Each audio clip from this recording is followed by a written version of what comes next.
The Florida Oceanographic Coastal Center is a 57-acre marine life nature center specializing in educational programs and research and restoration projects. When Ken Robertson referenced that we must examine the habits of our institutions and the habitats that they occupy, I immediately thought of the diverse habitats examined in this place of learning. The Florida Oceanographic Coastal Center is located between Hutchinson Island, Florida, in between the Indian River and the Atlantic Ocean. The Oceanographic Center provides hands-on learning experiences with the river, estuary, mangrove, and ocean habitats that surround it. There are experiences for all people, young and old, and their mission is to inspire environmental stewardship of Florida's coastal ecosystems through education, research, and advocacy. The Oceanographic Center is ideally located not only because of its diverse habitats, but also because its surrounding areas. There are two other fantastic places of learning right across the street, Stewart Beach and the Elliott Museum, both of which are frequented by elementary and middle school field trips year-long. Admission into the Oceanographic Center can be accomplished by buying a membership. Individual memberships are $75 year-round and include spouse and 2 free passes.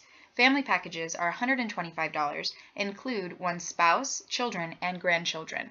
This is a spectacular way to invite many people into the Oceanographic Center, and it's fairly affordable. The family plan is one way in which the Oceanographic Society strives to be inclusive of all of its members in the community. At first glance, the Coastal Center does not appear to be very friendly to alter-abled people in wheelchairs. This is because of the steep, forward front staircases. However, over to the side there is a ramp for access. Once inside, all of the exhibits have wide open spaces and are easily accessible for people in wheelchairs and who might need extra space to view and get around. The exhibits are also lower, which makes them easier to see from a wheelchair or from a lower perspective. While they are easily accessible, these exhibits are actually one of the first inequities that I noticed when examining this learning space. All of the signs are written only in English, and they do not provide Braille for blind visitors or any other foreign language for visitors from outside of the United States or for students who are still learning the language. Inside the exhibits, there was a plethora of information that provided useful learning experiences and visuals to help students see what it is that they were supposed to be learning about the coastal environments that surround them. So even though they were not accessible to all students, they were valuable in many ways. While these exhibits do demonstrate language iniquities and accessibility iniquities, they are still one of the greatest assets of the center. Overall, they are a small portion of the organization. Inside, however, they do offer hands-on, interesting, varied activities to get students to learn about the Oceanographic Center. One of these ways is by hiding trivia questions and answers that students must visually and also physically manipulate in order to get the answer. Another is by offering students the chance to view parts of the reef and animals inside and underneath a microscope. This provides students with a real-time physical manipulative that they can actually see in action. Another interesting piece of technology that they use is actually a sonar and audio clip from different types of species that you might hear underwater. Once you leave the center, you exit down a ramp, again that is ADA accessible. Once outside, you'll encounter one of the biggest assets to the Oceanographic Center, and that is the Stingray Touch Tank, where students can also get the chance to feed a stingray in person.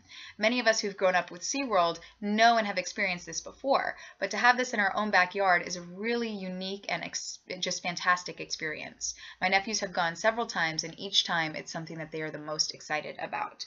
This is definitely an asset to the organization since it teaches with those hands-on manipulatives, and it is very accessible. They have small windows where small children and people who may not reach over the edge can view.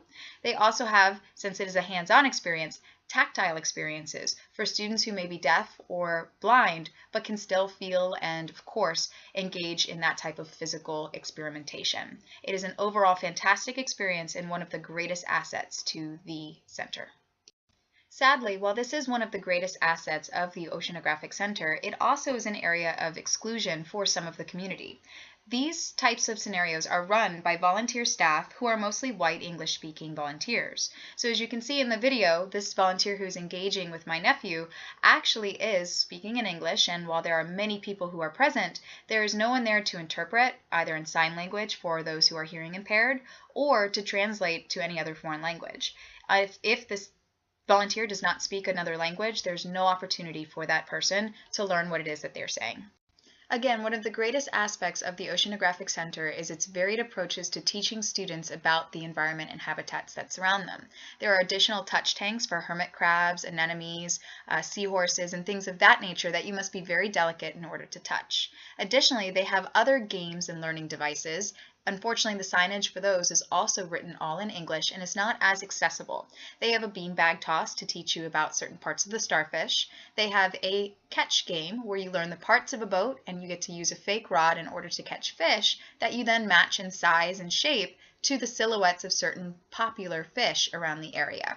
Additionally, these promote collaboration and teamwork with students. There's various puzzles that students will put together to describe certain types of animals and scenes in the habitat. There are sand patterns that students can use plaster cast footprints for raccoons and herons and many other creatures that they can absolutely see the types of prints that they make. Overall, this area is a huge asset to the Oceanographic Center.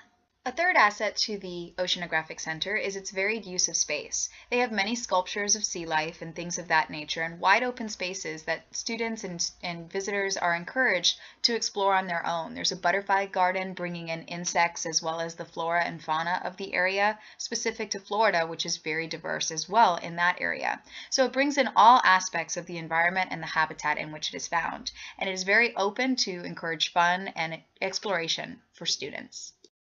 Another immense asset to the Oceanographic Center would be the lagoon that actually pumps in water, brackish water, from the ocean and estuary surrounding it.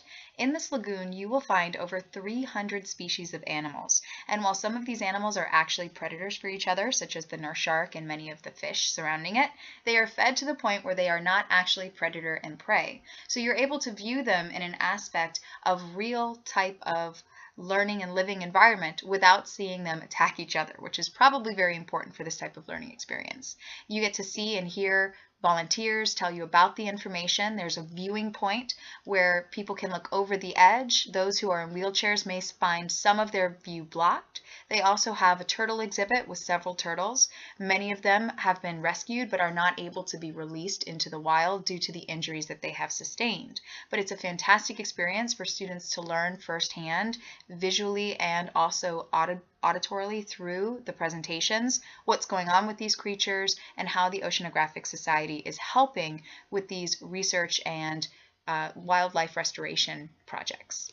Since all of the sea turtles that are included in the exhibit are permanent residents due to their injuries, this really encourages students who come back multiple times to form bonds and relationships with these sea creatures, and that again helps to promote the mission statement of the Oceanographic Center, which is to increase and promote coastal ecosystems through education, research, and advocacy. Once you've taught a student how to learn and respect the environment, you have them hooked. The lagoon is a fantastic way to encourage visitors to learn more about the ocean ecosystem. Once visitors walk away from the lagoon, they will find miles of trails that will take them closer to the Indian River. As they walk these trails, most of them are fairly accessible because of wooden platforms. Some will take you through sugar sand, and it makes it very difficult if you're pushing a stroller or wheelchair bound to make it through. So if you can make it through to the river, you'll get to see the mangroves and the estuaries that promote a lot of the ecosystem surrounding the Oceanographic Center. It is a beautiful hands-on environment. They also have areas where volunteers often will shell oysters, place them in bags, and they will use these later for the oyster reef restoration project. The Reef Oyster Restoration Project is one that occurs very often for the Oceanographic Society. This month, in just a few days, they will be bagging new oysters that will then be deployed into the estuary to promote reef regrowth once oysters have been harvested. It's very important for the ecosystem of the lagoon and the estuaries to have a healthy oyster reef. This is a very common project that takes volunteers of all ages and is often continued throughout and recycled throughout the year. Additionally, there are other interesting experiences that can be found on the trails, such as an Ace Indian encampment and a centuries-old canoe that can be found. Overall, I hope that you are encouraged to visit the Florida Oceanographic Society. It is a fantastic learning experience, and while there are areas such as language accessibility as well as physical accessibilities that can be promoted and encouraged, it is a fantastic environment.